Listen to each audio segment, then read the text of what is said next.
Sensation. Sensation, le MAG.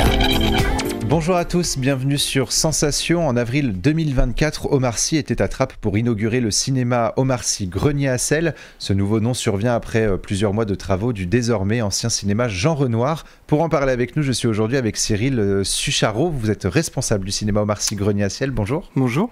Alors je le disais en introduction, ce cinéma ne date pas d'hier, mais des travaux y ont été effectués. Il s'appelait le cinéma Jean Renoir et se prénomme désormais le cinéma Omar Sy Grenier à Sel. Quelle est l'histoire de ce petit cinéma communal ? Déjà, ça fait 100 ans que c'est un cinéma. Voilà, ça a été d'abord le Normandie, puis cinéma Jean Renoir, le Grenier à Sel et maintenant le cinéma Omar Sy. Voilà, il y avait 200 places, aujourd'hui on a 98.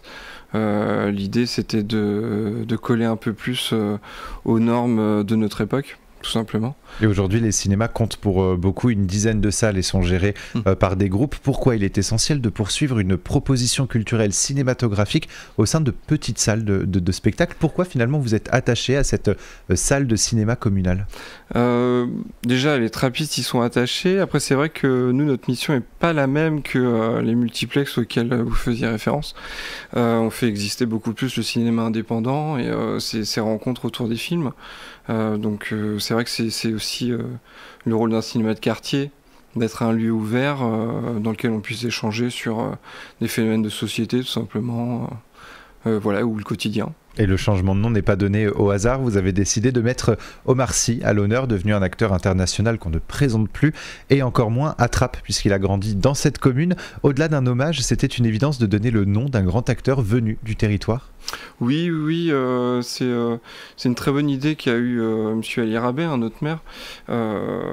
C'est aussi un moyen de rendre le cinéma accessible et puis lui redonner une image un peu plus jeune, un peu plus actuelle, et donner aussi envie aux jeunes générations de venir et peut-être de s'identifier.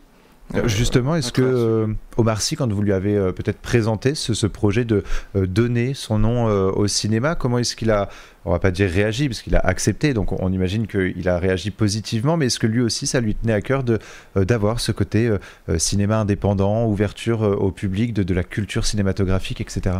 Oui, alors après, c'est vrai que M. Sy a été très touché, d'autant plus que c'est le cinéma dans lequel il a vu ses premiers films.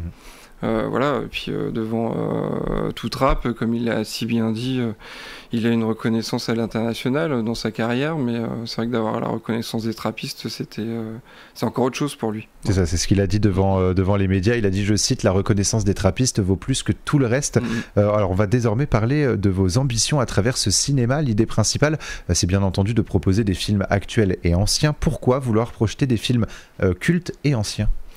Déjà, il y a un patrimoine cinématographique. L'ambition du projet culturel qu'on porte avec l'équipe du cinéma et notre directeur de la culture, M. Yoann Volet, c'est de faire de Trappes une terre de cinéphiles, en proposant des films de patrimoine, connus et moins connus. C'est aussi plus facile d'exister dans le temps et de proposer une saison cinématographique sur plusieurs mois et de pouvoir communiquer à l'avance avec des films qui existent déjà. Voilà. Et vous souhaitez multiplier en tout cas les ciné-rencontres. Quels sont les objectifs de ces rencontres ? C'est donc faire des ciné-rencontres autour de sujets de société. Ça permet pour la plupart du temps de aussi donner la parole aux trappistes, parce que c'est une ambition, c'est une demande aussi. Quand le trappiste prend la parole lors d'un ciné-débat et qui pose une question à travers un sentiment qu'il a pu ressentir pendant le film, c'est vrai que là on se dit qu'on a réussi. Et avec qui sont organisées ces ciné-rencontres ? Est-ce que ça va être un réalisateur, un acteur de ces films ? Alors il y a des associations locales ou des associations spécialisées dans certains sujets. Il y a aussi des rencontres avec les réalisateurs en fin de film, l'équipe du film aussi, les acteurs, ou tout simplement des conférenciers qui sont venus étayer un peu une thématique qu'on a envie de développer. D'ailleurs c'est ce qu'on fera à la rentrée. On va aborder une thématique par mois. Autour de films de patrimoine pour, comme je vous disais tout à l'heure, essayer de faire de Trappes une terre de cinéphiles.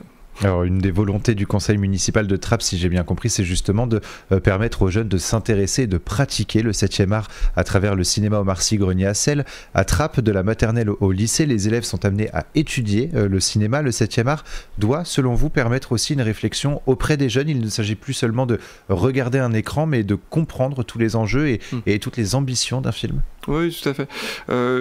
C'est vrai que nous, on s'inscrit dans tous les dispositifs d'éducation à l'image, comme école au cinéma, collège au cinéma et lycéens et apprentis au cinéma. Faut savoir qu'il y a des lycéens qui ont cette option-là, qui compte pour le bac.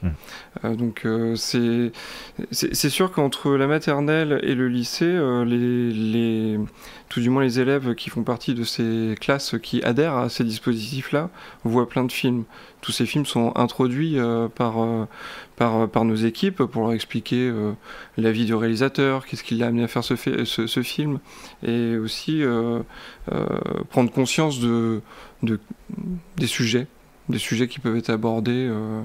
Et en général, les thématiques sont choisies en fonction de l'époque, en fonction de l'actualité de l'année et de l'époque qui nous traverse tous, quoi. Alors justement, apprendre le cinéma, ce n'est pas seulement apprendre à comprendre les enjeux qui sont mis dans le film, enfin en tout cas qui sont développés dans le film, c'est également comprendre les enjeux à travers des plans de caméra, à travers une prise de son, à travers même la lumière. Est-ce que là aussi, les élèves seront en capacité d'échanger autour de tout ça, autour de toutes les volontés des réalisateurs quand il va filmer un tel plan avec telle lumière ? Alors ça dépend des âges, hein. Forcément il y a des niveaux de lecture, hein. Mais il y a pour la plupart du temps un temps d'échange après la projection des films pendant lesquels on peut échanger, donc avec les élèves, avec les professeurs aussi. On échange avec les profs en amont pour savoir aussi quelles pistes ils aimeraient développer, mais c'est vrai que il y a l'éducation à l'image, donc c'est tout ce dont vous êtes en train de parler, et il y a l'éducation à l'image par l'image, c'est aussi traiter de ces sociétés qui sont abordées dans le film.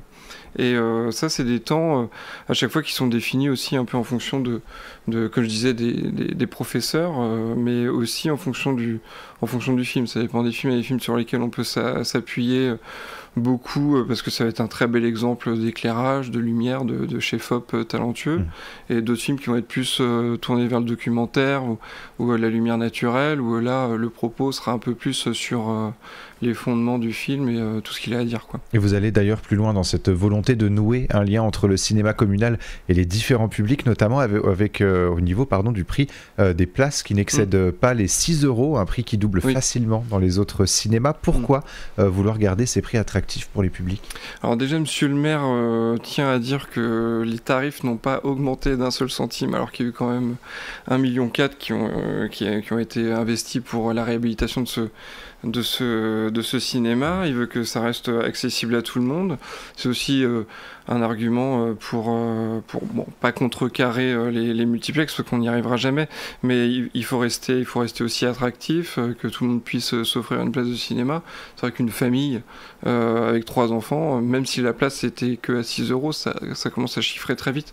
Donc, mais bon, de toute façon, une famille ne paierait pas 6 € par personne, parce que c'est vrai qu'on a plein de tarifs intéressants, notamment une carte d'abonnement qui est à 43 €. Vous payez 43 €, vous avez 10 places qui revient à 4,30 € la place, et c'est une carte avec laquelle on peut aussi aller juste à côté d'ici au Ciné 7 à Elancourt, cinéma avec lequel on a un partenariat depuis quelques années. Et ce cinéma, il est labellisé, le cinéma Omar Sy, le Grenier-Assel, il est labellisé jeune public et classé art essai. Que permettent ces deux distinctions dans la programmation des films et les événements que vous souhaitez organiser ? Du coup, en fait, ça va avoir une influence sur le montant de notre subvention art et essai tous les ans, parce que c'est vrai que le CNC nous verse une subvention art et essai qu'on obtient si on passe un certain nombre de films art et essai ou pas. Et c'est pareil pour les films jeunes publics. Si on en passe un certain nombre qui sont labellisés jeunes publics, et bien là on obtient le label. Donc c'est deux labels qu'on a depuis des années. On avait le label patrimoine avant, mais qu'on a perdu. Donc c'est pour ça aussi qu'on mène toute cette programmation autour du patrimoine, au-delà du fait de faire de Trappes une terre de cinéphiles. C'est aussi une ambition de récupérer ce label de patrimoine.